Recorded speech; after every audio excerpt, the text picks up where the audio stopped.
నమస్తే. Supreme court SC వర్గీకరణకు సంబంధించి రాష్ట్రాల వారీగా చేసుకోవచ్చని తీర్పునిచ్చిన నేపథ్యం మన అందరికీ తెలుసు. ఈ నేపథ్యంలో ఇటు మాలా సామాజిక వర్గానికి సంబంధించి మేము సుప్రీంకోర్టు ఇచ్చిన తీర్పుకి వ్యతిరేకం. దాన్ని సుప్రీంకోర్టు ఎస్సీ వర్గీకరణకు మేము వ్యతిరేకం. పార్లమెంట్లో చట్టసవరణ చేసి బిల్లు ఆమోదించిన తర్వాత మేము దానికి సపోర్ట్ చేస్తామని చెప్పి మాలా సామాజిక వర్గం చెప్తాను. ఈ నేపథ్యంలో ఈరోజు నెక్స్ట్ ఎల్లుండి 19వ తారీఖు చలో అసెంబ్లీ అనే దాన్ని కూడా పిలుపునిస్తున్నామని చెప్పి మాలా సామాజిక వర్గానికి సంబంధించిన సంఘాలన్నీ కూడా ఈరోజు ప్రెస్ క్లబ్లో ప్రెస్ మీట్ పెట్టడం జరిగింది. ఒకసారి మాట్లాడదాం మనతో పాటు భాస్కర్ గారు. దీన్ని చేయమంటారు అని చెప్పి మాట్లాడే ప్రయత్నం ఉన్నారు. అన్న చెప్పండి అన్న, ఎందుకు మీరు ఎస్సీ వర్గానికి సంబంధించి దాని గురించి ఎందుకు వ్యతిరేకిస్తారు? మేము ఎస్సీల వర్గీకరణ అనేది వాస్తవంగా రాజ్యాంగ ప్రకారము వర్గీకరణ చేయరాదు. వీళ్ళంతా కూడా అంటరానితనాన్ని అనుభవించేటువంటి కులాలు అనేది బాబాసాహెబ్ అంబేద్కర్ చెప్పారు. ఇందులో కులాన్ని చేర్చడం కానీ తొలగించడం కానీ పార్లమెంట్లో చట్టం ద్వారా చేయాలా? పార్లమెంటు ఏదైతే అధికార పార్టీ ఉందో అధికార పార్టీ ఎప్పుడైనా రాజకీయాల గురించి దళితులను విడగొడుతుందని బాబాసాహెబ్ అంబేద్కర్ ముందే గుర్తించి ఇది పార్లమెంట్లో చర్చ జరగాలని చెప్పారు.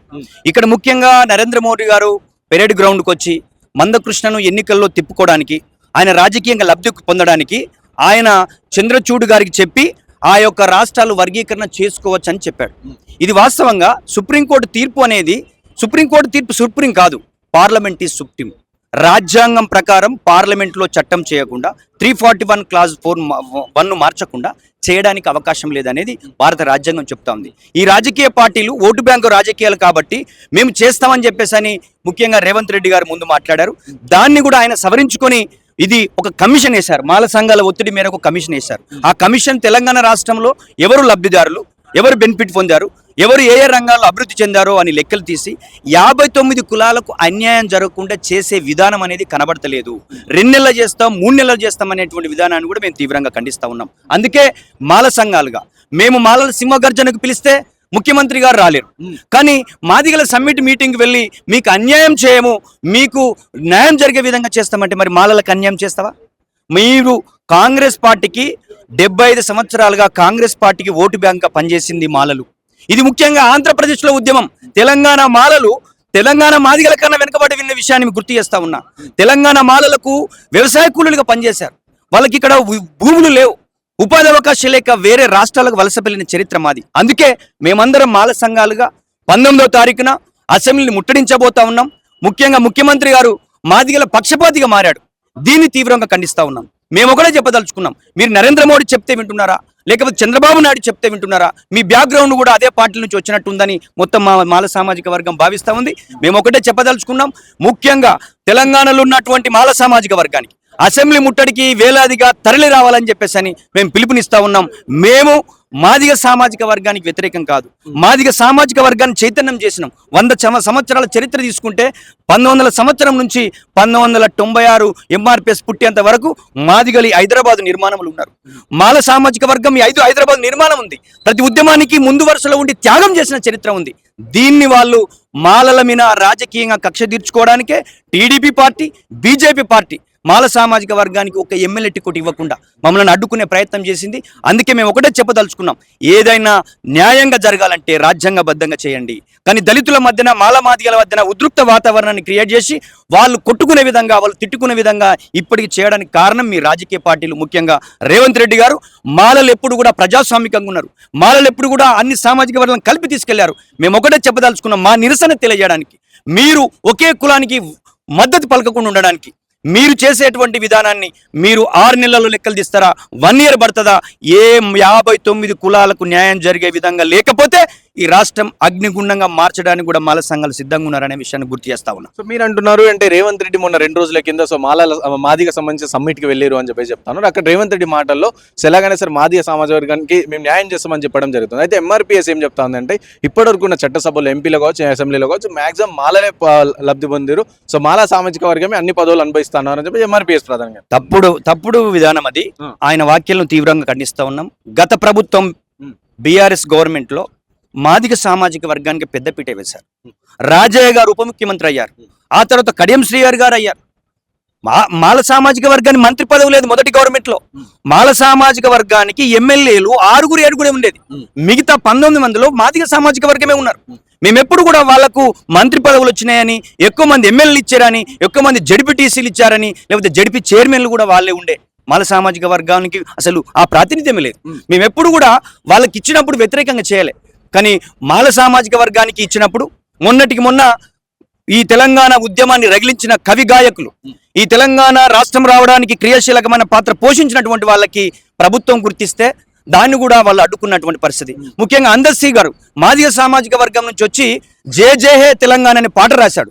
ఆయన కూడా నువ్వు మాదిగనా కాదంటే వాళ్ళ సాహిత్యం అంతా తెలంగాణ 3.5 కోట్ల ప్రజల తరపున చేశారు, కానీ మాలల గురించో మాదిగల గురించో ఎంఆర్పిఎస్లో మాల మండలం వాళ్ళు పనిచేయాలి.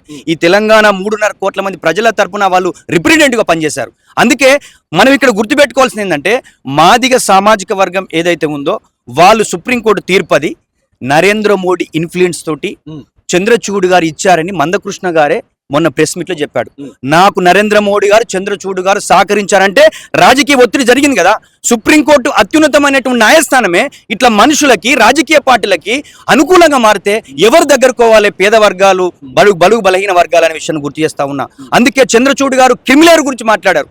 వాళ్ళ నాన్న సుప్రీంకోర్టు జడ్జే, ఆయన సుప్రీంకోర్టు జడ్జి ఎట్లా అయ్యారు? మరి ఈ యొక్క భారతదేశంలో ఉన్న ఎస్సీలు, ఎస్టీలు, బీసీలు, మైనార్టీ వర్గాలు, అగ్రవర్ణ పేదలు కావద్దా? దీన్ని కూడా తీవ్రంగా ఖండిస్తా ఉన్నాం. సుప్రీంకోర్టు సుప్రీం కాదు, పార్లమెంట్ సుప్రీం. మాల సామాజిక వర్గంగా పార్లమెంట్లో చట్టం చేసి 2/3 మెజారిటీ తోటి మీరు దేశవ్యాప్తంగా చేస్తే మేము వ్యతిరేకించమనే విషయాన్ని గుర్తు చేస్తూ, ఇది ముమ్మాటికి రాజకీయ పార్టీలు బీజేపీ, టీడీపీ పన్నిన కుట్ర. రేవంత్ రెడ్డి గారు దయచేసి మీ బ్యాక్గ్రౌండ్ కూడా అదే ఉందని చెప్పి మా మాల సంఘాలు అంటా ఉన్నాయి. మీరు మాదిగలకు వత్తాసు పలుకుతా ఉన్నారు.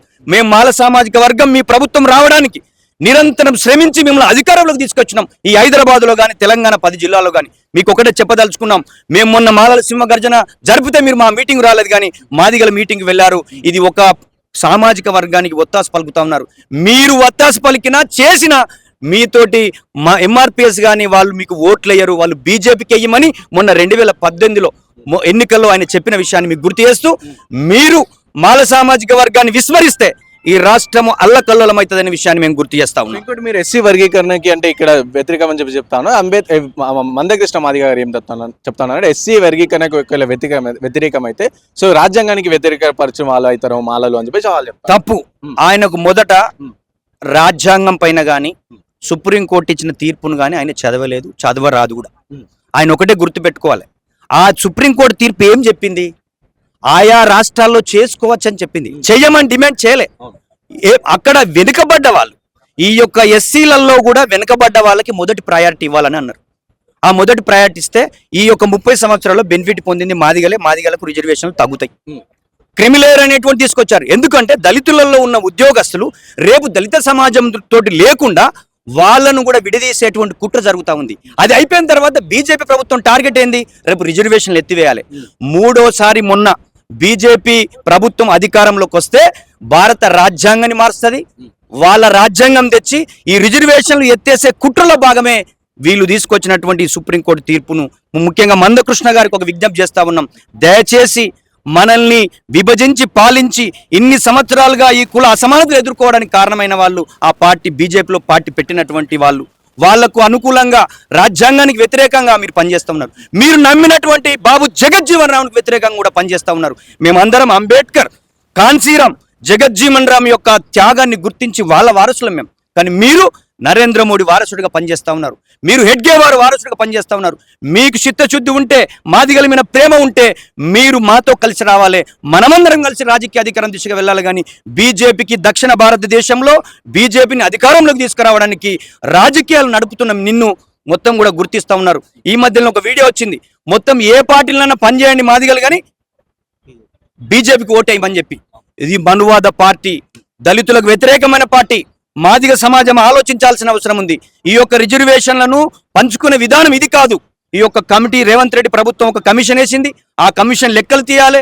ఉద్యోగాలు ఎవరు, లబ్ధిదారులు ఎవరు, దళిత బంధు ఎవరు తీసుకున్నారు, కార్పొరేషన్ బెనిఫిట్స్ ఎవరు తీసుకున్నారో, ఎవరైతే తీసుకున్నారో వాళ్ళకు తగ్గించి, ఎవరైతే తీసుకోలేదో వాళ్ళకి అవకాశం ఇవ్వడానికి 59 కులాలకు ఎలా పంచుతారు చెప్పాల్సిన అవసరం ఉంది. ఈరోజు ఉపకులాలు కూడా దాదాపు ఒక 10 లక్షలు ఉన్నారు. వాళ్ళకి ఏ విధమైన రిజర్వేషన్ ఇస్తారు? దీనికి ఒక క్లారిటీ ఇవ్వకుండా మొదట మంత్రుల కమిటీ వేశారు, ఆ తర్వాత కమిషన్ వేశారు. ఆ కమిషన్ ఏమి 6 నెలల్లో లెక్కలు తీయాలి, అవన్నీ చేసినప్పుడే ఆ రాజ్యాంగబద్ధంగా చేయమని చెప్పేసి అని మేము డిమాండ్ చేస్తా ఉన్నాం. అందుకే అసెంబ్లీ ముట్టడి నిర్వహించబోతున్నాం. వేలాది లక్షలాది మంది ఆ రోజు 19వ తారీఖు రోజు వస్తారు. అసెంబ్లీలో మా వాణిని, మా యొక్క బాధని, మా యొక్క కష్టాన్ని, మా త్యాగాన్ని తెలియజెప్పడానికే మేము ఒక అసెంబ్లీ ముట్టడి నిర్వహించబోతా ఉన్నాం. సో ఇదే విషయం మందకృష్ణ మాదిగ గారికి మీరు బీజేపీ నాయకుడిగా లేకపోతే బీజేపీకి ఓట్లేని చెప్పేసి చెప్తాను. సో మేము బీజేపీ నాయకుడిగా వ్యవహరిస్తున్నారు అని చెప్పేసి మందకృష్ణ గారికి అడిగితే ఎస్సీ వర్గీకరణకి ఎవరు సపోర్ట్ చేస్తే మేము వాళ్ళకి సపోర్ట్గా మాట్లాడదు. ఇటు బీజేపీ కానీ రేపు కాంగ్రెస్ కానీ ఇతర ఏ పార్టీ అయినా సరే మేము వాళ్ళకి సపోర్ట్ చేస్తామని చెప్పి మందకృష్ణ మాదిగ గారు చెప్తున్నారు. మందకృష్ణ గారు 30 సంవత్సరాలుగా చంద్రబాబు సపోర్ట్ తోటి ఉద్యమం చేశాడు. ఆ తర్వాత వైఎస్ రాజశేఖర రెడ్డితో చేశాడు. ఆ తర్వాత కేసీఆర్ గారు పెరేడ్ గ్రౌండ్ లో ఏం చేసిండు? అరెస్ట్ చేస్తే ఏమైనా అయిందా? నిజంగా చంద్రశేఖరరావు గారు ఆయన అరెస్ట్ చేసి లోపల బారేస్తే 15 రోజులు జైల్లో ఉన్నాడు. ఇక్కడ ఉద్యమం అనేది ఆయనతో కలిసి పనిచేసినటువంటి వాళ్ళు వివిధ రాజకీయ పార్టీలకు వెళ్ళిపోయారు. ఈయన దగ్గర రాజ్యాధికారం లేదు, వ్యక్తిగతమైనటువంటి లాభాపేక్షణ ఉందని అర్థమైపోయింది. ఈ రోజు ఆయన మందకృష్ణ గారు మాదిగలకు జరుగుతున్న అన్యాయం చూడాలి. ఈ రోజు క్రిమిలేయర్ తీసుకొస్తున్నారు, దానికి నువ్వు ఎట్లా మద్దతు ఇస్తావు? ఇవన్నీ ఏమంటున్నామంటే ఆయన వ్యక్తిగతమైన లబ్ధి ఉంది. దీన్ని తీవ్రంగా దళిత సమాజం, ఈవెన్ మా విశారదన్ మహారాజు లాంటి వాళ్ళు కూడా వ్యతిరేకిస్తున్నారు. మాదిగ సామాజిక వర్గం నుంచి ఆయనతో కలిసి పనిచేసిన వాళ్ళు ఎవరు కూడా లేరు ఇప్పుడు. అందుకే మేముగా దళితులు 59 కులాలకి న్యాయం జరిగే విధంగా చట్టబద్ధంగా చేయండి, పార్లమెంట్లో చట్టం చేయండి, దేశవ్యాప్తంగా ఏ రాష్ట్రాల్లో డిమాండ్ ఉందో ఆ రాష్ట్రాల్లో చేయండి. ఉత్తరప్రదేశ్లో ఎందుకు చేస్తలేరు? అక్కడ చమారు చాలా అభివృద్ధి చెందారు, అక్కడ కూడా డిమాండ్ ఉంది. ఏ రాష్ట్రాల్లో డిమాండ్, రాజస్థాన్లో డిమాండ్ ఉంది, మిగతా రాష్ట్రాల్లో కూడా డిమాండ్ ఉంది. ఇందులో ఇదే గుర్తుపెట్టుకోవాల్సిన అవసరం ఉంది. మాల సామాజిక వర్గం రాజ్యాంగబద్ధంగా చేస్తే మేము వ్యతిరేకం కాదు. ఇది రాజకీయ పార్టీల కుట్రలు, దళితులను విడదీయడానికి తీసుకొచ్చినటువంటి దీన్ని మేము తీవ్రంగా ఖండిస్తూ రేవంత్ రెడ్డి గారు మాల సామాజిక వర్గానికి వ్యతిరేకంగా పనిచేసే విధానాన్ని మేము వారికి గుర్తు చేస్తూ 19వ తారీఖు రోజు మాలలు అసెంబ్లీని ముట్టడి నిర్వహించబోతున్నారని చెప్పేసి అని మేము విజ్ఞప్తి చేస్తా ఉన్నాం. మొన్న మాలా సామాజిక వర్గం సంబంధించి మాలల సింహ గర్జన అనేది ఏర్పాటు చేశారు. ఆ రోజు రేవంత్ రెడ్డి రాలేరు. నిన్న 2 రోజుల క్రితం సో మందకృష్ణ మాదిగ కావచ్చు మాదిగ సామాజిక వర్గం సంబంధించిన మీటింగ్కి వెళ్ళారు అని చెప్పి మీరు ప్రస్తావిస్తున్నారు. అయితే ఇదే విషయాన్ని వివేక వెంకటస్వామి గారు రేవంత్ రెడ్డి దృష్టికి తీసుకుపోలేరా, లేకుంటే మీరు వాళ్ళ దగ్గర తీసుకెళ్ళలేరా? మేము పిలిచాము. మరి వాళ్ళు ఈ తెలంగాణలో ఉన్నటువంటి ఎంఆర్పిఎస్ భయపడుతున్నారా? తెలియదు. ఆయన గాంధీ భవన్కి వచ్చి కాంగ్రెస్ పార్టీని తిట్టిన గానీ ఆయన మీద ఎటువంటి చర్యలు లేవు. మరి బీజేపీకి ఓట్లేయమని చెప్పి కాంగ్రెస్ పార్టీ ఓడిపోవాలని చెప్పినటువంటి వ్యక్తికి మీరు ఏ విధంగా అపాయింట్మెంట్ ఇస్తారు రేవంత్ రెడ్డి గారు? ఇది మొత్తం మా తెలంగాణలో మాల సమాజం అంతా చూస్తుంది. అధికారం రావడానికి మాలలు పనిచేయాలా? మీరు ముఖ్యమంత్రి కావడానికి మాలలు పనిచేయాలా? మా వివేక్ గారు ఉత్తర తెలంగాణలో అన్ని ఎమ్మెల్యేలు గెలిపేయడంలో చాలా క్రియాశీలకమైన పాత్ర పోషించాడు. ఆయన V6 పనిచేసింది, ఆయన చాలా మొత్తం ప్రభావితం చేశాడు. అది పక్కకెట్టి మీరేదో మాకొకటే అర్థమవుతుంది, మీరు మాదిగ సమాజానికి భయపడుతున్నారు, మందకృష్ణకు భయపడుతున్నారు. మేము అట్లా ఆలోచన చేయాల్సినటువంటి అవసరం ఉంటుంది. అందుకే మీరు మా మీటింగ్ రాకుండా వాళ్ళ మీటింగ్కి వెళ్ళి వాళ్ళకు మీకు న్యాయం చేస్తుంటే మేము అన్యాయం చేసింది 59 కులాలకు మేము దోచుకు తిన్నది. దీని మీద చర్చించాలని అంటున్నాం. మేము ఏ సామాజిక వర్గం అవకాశాలు తీసుకోలేదు, అన్ని సామాజిక వర్గాలు అభివృద్ధి చెందాలని కోరుకున్నాము. వాళ్ళ వాళ్ళు ఒక అట్రసిటీ జరిగినప్పుడు మేమే కొట్లాడాము.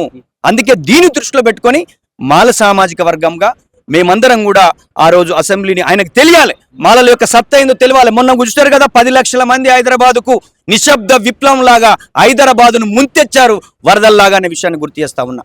అందుకే మేము ఈ అసెంబ్లీ ముట్టడి నిర్వహించబోతా ఉన్నాం. మా యొక్క సామాజిక వర్గం లక్షలాదిగా వచ్చి విజయవంతం చేయాలని విజ్ఞప్తి చేస్తా ఉన్నాం.